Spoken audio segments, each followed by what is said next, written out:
Hi, my name is Anna, and if you're new to this channel or to me, I just graduated college. I am starting grad school in the fall. I'm working throughout the summer as a preschool teacher, but right now, this month of May is just my little free time. And so with that has re-established my little love for reading. And so I got so excited because I have books that I'm ready to read this summer that I want to share with you.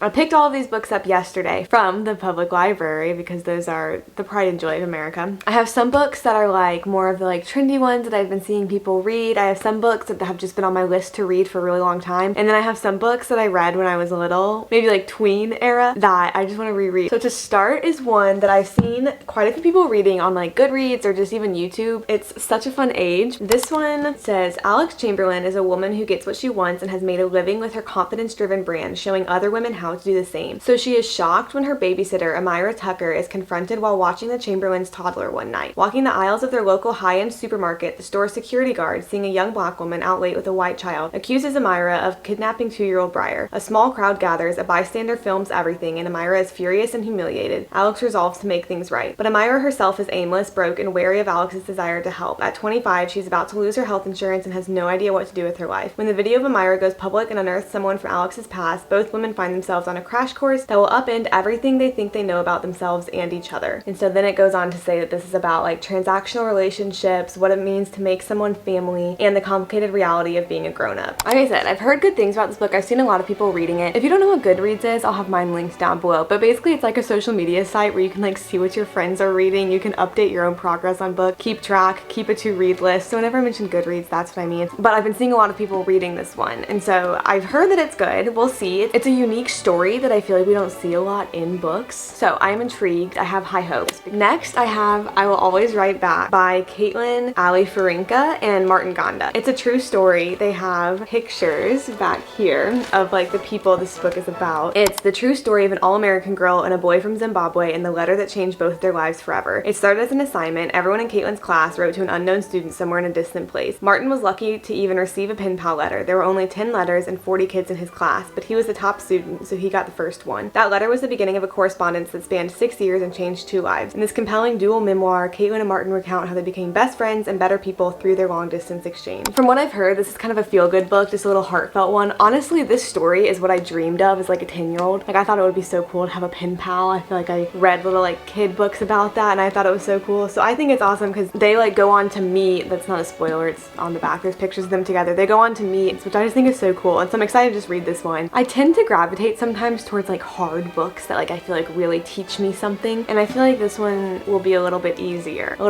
on the heart. Next we have Bring Me Back by B.A. Paris. Finn and Layla are young, in love, and on vacation. They're driving along the highway when Finn decides to stop at a service station to use the restroom. He hops out of the car, locks the doors behind him, and goes inside. When he returns, Layla is gone, never to be seen again. That is the story Finn told the police, but it is not the whole story. 10 years later, Finn is engaged to Layla's sister Ellen. Their shared grief over what happened to Layla drew them close, and now they intend to remain together. Still, there's something about Ellen that Finn has never fully understood. His heart wants to believe that she is the one for him, even though a sixth sense tells him not to trust her. Then, not long before he and Ellen are to be married, Finn gets a phone call. Someone from his past has seen Layla hiding in plain sight. There are other odd occurrences, long-lost items from Layla's past that keep turning up around Finn and Ellen's house, emails from strangers who seem to know too much, secret messages, clues, warnings. If Layla is alive and on Finn's trail, what does she want? How much does she know? It calls it psychological suspense, but I don't like scary books necessarily just because I'm weak. I'm a weenie in the most dignified definition of the word. And so I don't think this one's gonna be like too scary, but we'll see. This is another one that I've seen quite a few people been reading and have said it's good. Kind of excited for it. I'm kind of like hesitant towards it though, just because it could be scary, but that's okay. I'll read it. I'll be excited for it. I think it'll be a good story. Next we have, and this is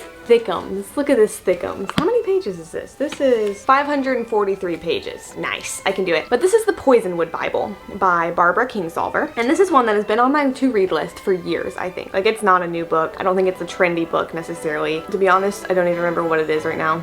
We're about to find out. The Poisonwood Bible is a story told by the wife and 4 daughters of Nathan Price, a fierce evangelical Baptist who takes his family and mission to the Belgian Congo in 1959. They carry with them everything they believe they will need from home, but soon find that all of it, from garden seeds to scripture, is calamitously transformed on African soil. What follows is a suspenseful epic of one family's tragic undoing and remarkable reconstruction over the course of 3 decades in post-colonial Africa. I feel like that didn't really tell me what this book is about. I'm gonna go look on Goodreads, see what people have said. Okay, actually now that I'm looking at Goodreads, a lot of the reviews say it's a really slow book. One of these compares it to A Thousand Splendid Suns, which I really liked, so we'll see. But now I'm like not that excited for it since it's over 500 pages and they say it's a slow story, but I have all the time in the world. Maybe it won't be first on the list, but I'll read it. I feel like maybe it'll help me grow as a person. Next, going into my juvenile books, I actually have never read The Maze Runner. I feel like I've always heard about it. People I think had to read it for like school sometimes, or like people I feel like in middle school just really liked it, and I always hear about it. I think there's a movie, and I have no idea even the story, and so I got it to become hip, become with the times. When Thomas wakes up in the lift, the only thing he can remember is his first name. He has no recollection of his parents, his home, or how he got where he is. His memory is blank, but he's not alone. When the lift doors open, Thomas finds himself surrounded by kids who welcome him to the Glade, a large expanse enclosed by stone walls. Just like Thomas, the Gladers don't know why or how they got to the Glade. All they know is that every morning, for as long as anyone can remember, the stone doors to the maze that surrounds them have opened. Every night, for just as long, they've closed tight. Every 30 days, a new boy is delivered in the lift, and no one wants to be stuck in the maze after dark. The Gladers were expecting Thomas's arrival, but the next day, a girl is sent up, the first girl ever to arrive in the Glade, and more surprising yet is the message she delivers. The Gladers have always been convinced that if they can solve the maze that surrounds the Glade, they might find their way home, whatever that may be. But it's looking more and more as if the maze is unsolvable, and something about the girl's arrival is starting to make Thomas feel different. Something is telling him that he just might have some answers if he can only find a way to retrieve the dark secrets locked within his own mind. It sounds kind of like the other books that I read in middle school, like Divergent, The Hunger Games, etc. But I feel like it has to be a good story, or else it wouldn't be like as popular and well known as it is. Next, we have another one of the little trendy ones. I like books with covers of this style. It's almost like a Procreate style, I feel like. But you know what I mean? Like a lot of the new books, so many of the covers are this style. I don't know how else to describe it. This one is red, white, and royal blue. I'm intrigued by this one. I feel like it's either going to be really cheesy, really sappy, or just like really good. And maybe cheesy and sappy and good, but we'll see. When his mother first becomes president of the United States, women presidents love it already, Alex Claremont Diaz was promptly cast as the American equivalent of a young royal. Handsome, charismatic genius, his image is pure millennial marketing gold for the White House. There's only one problem. Alex has beef with an actual, the fact it just said beef.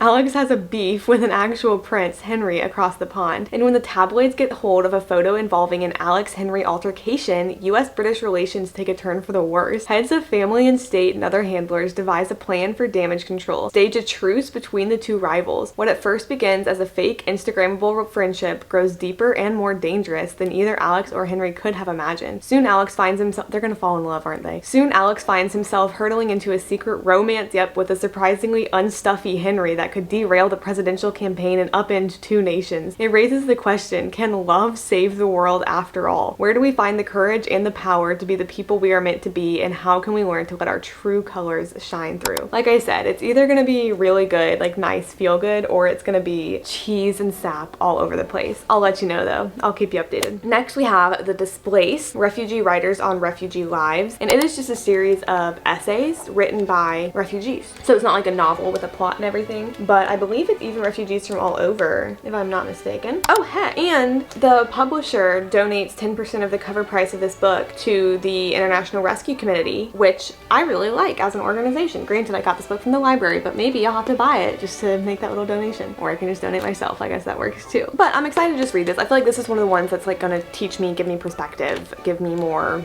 knowledge about other people's lives, you know? And it's not that long. It's a little guy. Okay, now this one is kind of funny. This is one that I remember, I actually didn't even read it. I listened to it when I was like 11. And I remember being like so into it. And so honestly, it like freaked me out at times. It like got scary. The Candy Shop War by Brandon Mull. This one is from the juvenile section. So it's kind of long, but I also imagine it'll be a pretty quick read because it's juvenile level and I read above a 13-year-old's level. But basically, I'm not even gonna read all of this to you. Basically, it's like these kids find a candy shop where the candy has like strange side effects that like give you like different magical powers, and it's like they're not sure if the lady who runs the shop is like evil or using them for good. And there's also this like ice cream truck driver that gets involved. It's childish, and I know that going into it, but also like we're going for the lighthearted feels here. Remember, I'm not trying to just like slaughter my heart into pieces as books can sometimes do. So I feel like this is a good one for that. Now, last but not least, I have Never Let Me Go by, I should have looked up how to say this author's name because I don't want to screw it up so bad, by this author. And this one, winner of the Nobel Prize in Literature, so like it has to be pretty good. But as children, Kathy, Ruth, and Tommy were students at Hailsham, an exclusive boarding school secluded in the English countryside. It was a place of mercurial cliques and mysterious rules, and teachers were constantly reminding their charges of how special they were. Now, years later, Kathy is a young woman. Ruth and Tommy have re-entered her life, and for the first time she is beginning to look back at their shared past and understand just what it is that makes them so special and how that gift will shape the rest of their time together. Suspenseful, moving, and beautifully atmospheric, Never Let Me Go is another classic. This one, if I remember correctly when I was reading the reviews of it, everyone was basically saying like, you don't know what this book is about until you're about halfway through it. And so like every review was like, I don't know how to like review this book without spoiling it. Like, you don't know what this book is about until you're reading it, which is just like interesting to me. Like, okay, so like what's it about? When I'm sure there's some like little twists or just like some themes involved that they like don't immediately tell you, which really intrigues me. Now, I hope this video is interesting for you. I hope you got maybe some ideas of the books you want to read. Like I said, if you want to know how these books end up being as I read them, subscribe because I'll just be talking about them in vlogs as I read them, along with other things. Reading is not my only personality trait, though it is shooting up to become a big one. Like I said in the beginning, my name is Anna. I'm so glad you're here, and I'll see you next time.